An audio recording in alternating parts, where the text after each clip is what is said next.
আসসালামু আলাইকুম। চলে আসলাম নতুন আরেকটি ব্লগ নিয়ে। ঢাকায় প্রথমবারের মতো এশিয়া আন্তর্জাতিক বাণিজ্য মেলা অনুষ্ঠিত হয়ে গেল।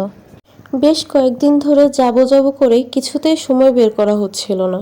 আজকে যেহেতু শেষ দিন, তাই হাজার ব্যস্ততার মধ্যেও একটু সময় বের করে ঘুরে আসলাম মেলা থেকে। এই মেলা নিয়ে খুব একটা এক্সপেকটেশন না থাকলেও মেলায় যাওয়ার পর আমি রীতিমতো অবাক হলাম।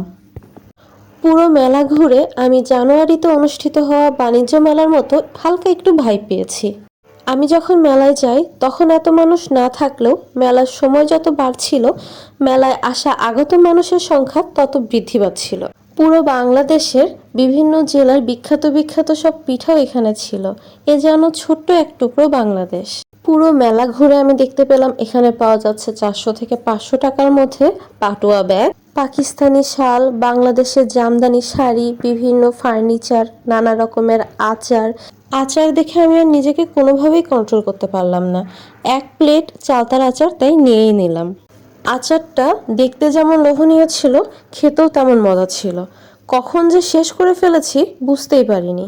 এই মেলায় দেশি বিদেশি নানা রকম খাবারের আইটেমও ছিল। আমি বাকি স্টলগুলোতে যেয়ে বেছে বেছে সেই খাবারগুলো টেস্ট করছিলাম।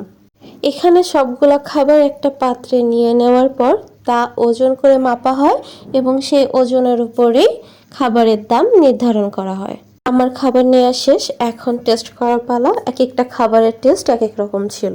এখান থেকে বের হওয়ার পরই আমার মনে হলো যে এখন আমার একটা আইসক্রিম ট্রাই করা উচিত। ঠান্ডা যত বাড়ছে আমার আইসক্রিম খাওয়ার আকাঙ্ক্ষাও তত বৃদ্ধি পাচ্ছে। সন্ধ্যা হয়ে যাওয়ার পর মেলায় লাইট জ্বালিয়ে দেওয়া হলো এবং মেলায় লাইট জ্বলে ওঠার ফলে মেলার সৌন্দর্য আরও দ্বিগুণ বৃদ্ধি পেল।